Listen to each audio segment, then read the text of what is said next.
الور من المفروض أن يصرف المعاش بعد إحالة المزاول على التقاعد عند انتهاء الخدمة.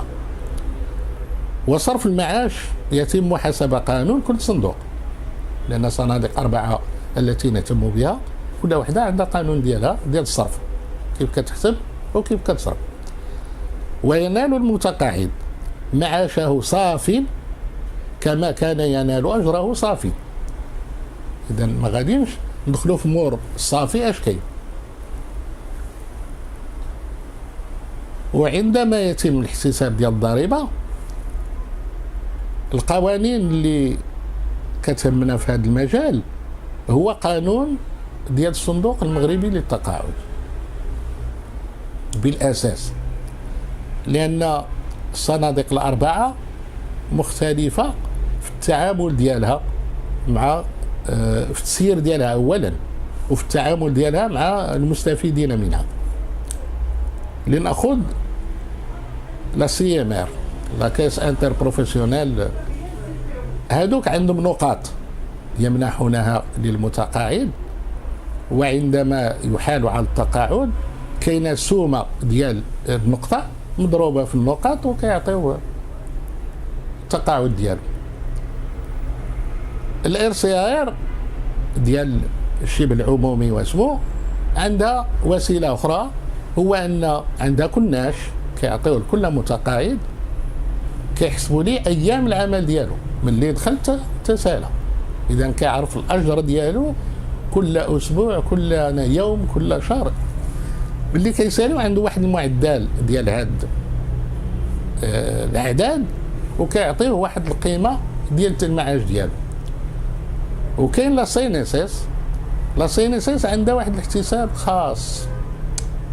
وانا كنقول في الاصل كان هذا القانون لم يدافع عنه احد. علاش؟ في واحد سنوات ماضيه كان الاجر اعلى اجر، ونتفكر انا 1966 ملي كنت التحقت بالوظيفه العموميه، كنت عندي 640 درهم.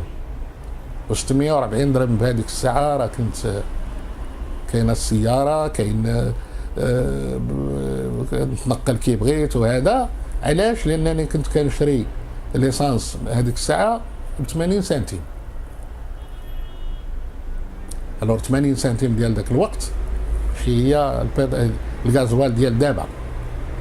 كانت الارض في بلفيدير كتعمل 60 درهم المتر كاري، دابا خصها 20,000 درهم باش تاخذها.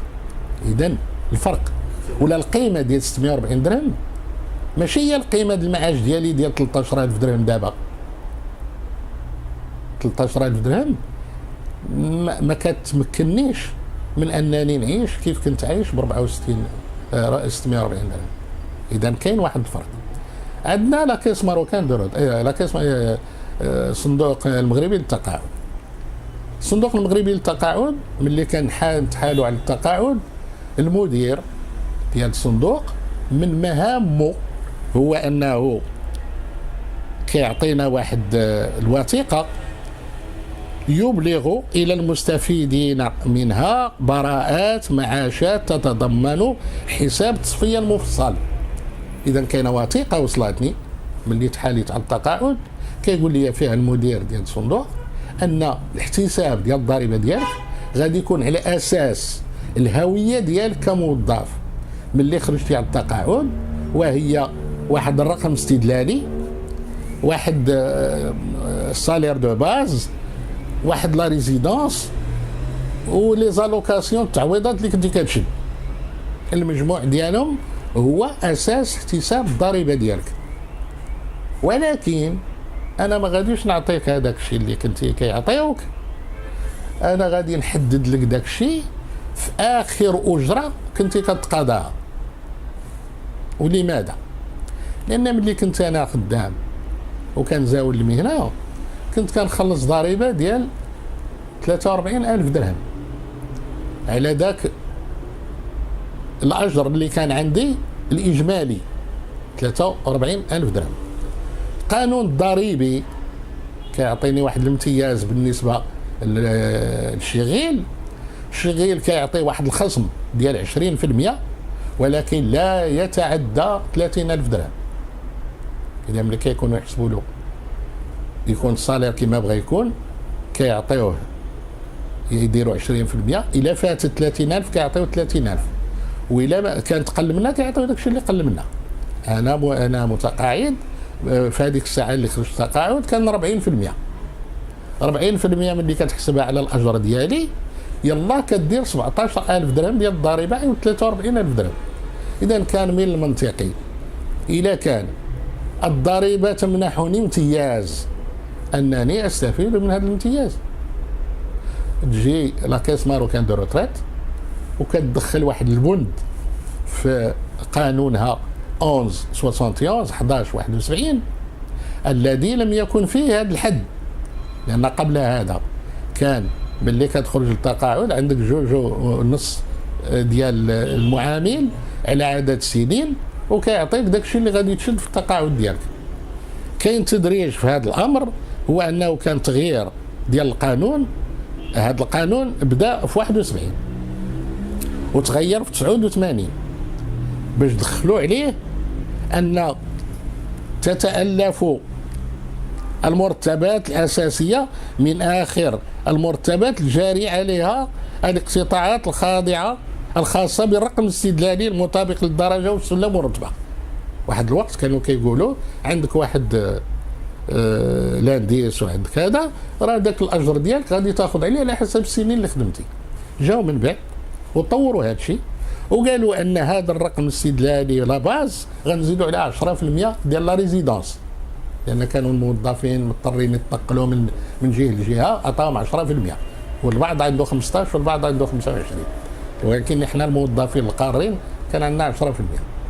جاء قانون آخر من بعد تدخل بطبيعة الحال النقابات، كانوا نضالات وكان هذا، قالوا غادي نزيدوا على هذا الأجر الأساسي ولا ريزيدونس غنزيدوا العلاوات اسمه لي زالوكاسيون تما ضافوا. اذا باش الارقام تبين راسها، انا وصلت من اللي خرجت للتقاعد 221,000 درهم بروت. كتصيفط لي لا كاس براءة المعاش كتقول لي ها هو الديتاي كيعطيو لي بالضبط، وكيقولوا لي راه ولكن يحتسب معاشك على 178,000 درهم. عوض 221. ماذا ألاحظ؟ أن الفرق ما بين 221,000 درهم و 178,000 درهم هي 20%. و20% ما هي؟ إلا 2.5 ولا 2.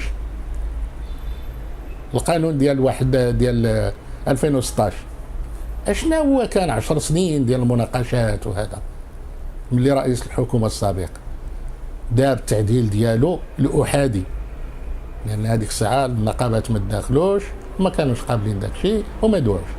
دار فيه 3 ديال التغييرات. التغيير الأول هو 2.5 رجعها 2. لماذا؟ والصندوق المغربي للتقاعد كان ديجا كيطبق علينا 2. إذا لاش باش تولي قانونية، ولكن لسوء الحظ هو أن ملي داروا هذيك 2 قالوا أن الناس اللي غادي يستافدوا من أقل عندهم 1.5. إذا من بعد غادي نجيو ربما الاحتساب الحالي ديال الضرائب، وما عمرني بغيت ندخل ليه من بعد 2016، لأن خفت يكون داكشي اللي تطبق علينا احنا القدام يتطبق على الجداد. إذا لماذا هذا التغيير؟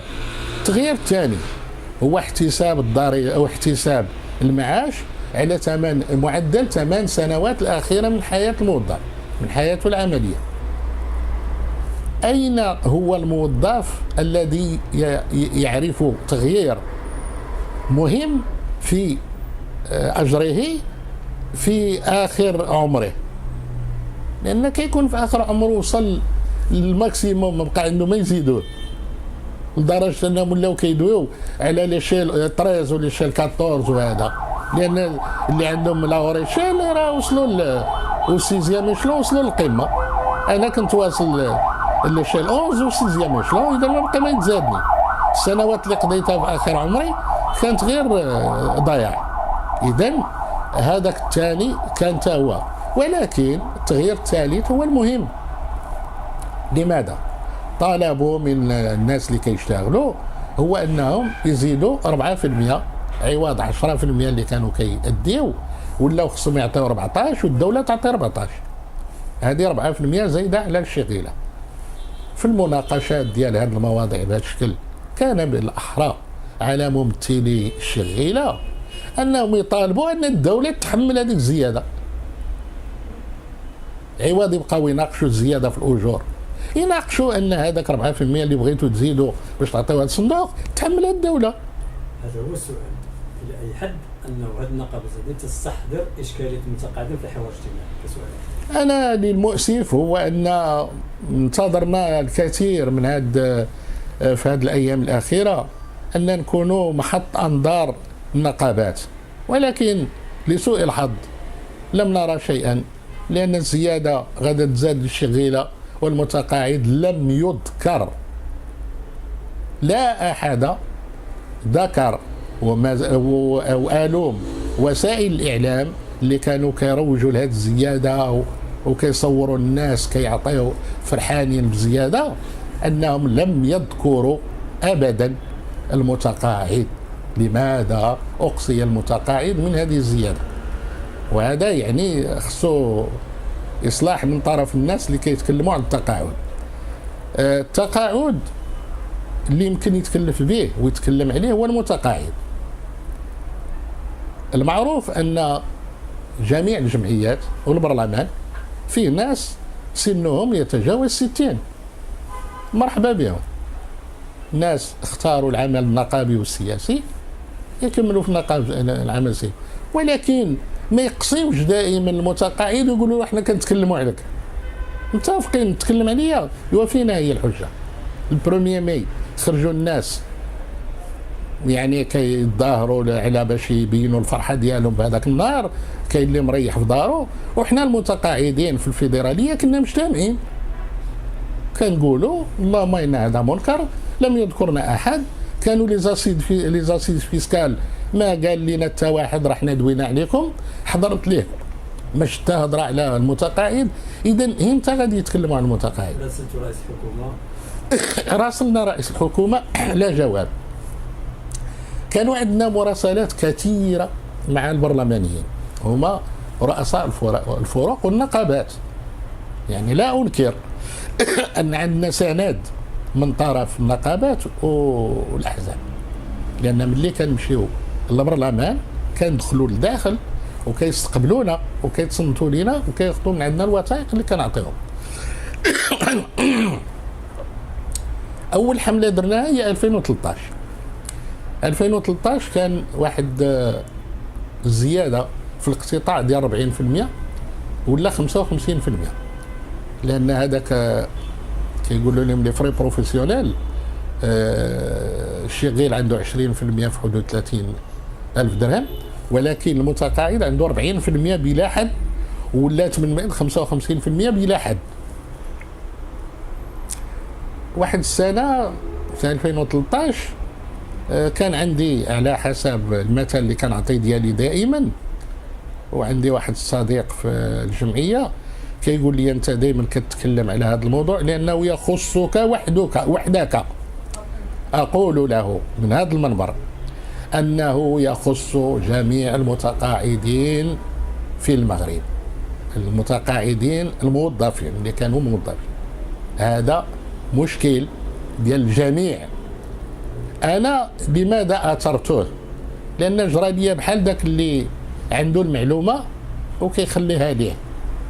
لان واحد النهار غادي نوضوا نبانوا في الميدان ديال المراجعه والاحتساب والمراقبه وهذا، والناس اللي كيعرفوني يقول لي يا فلان علاش ما قلتيش لينا؟ انا غير كنبلغ انه راه هذاك الموضوع كيهم جميع المتقاعدين المغاربه مدني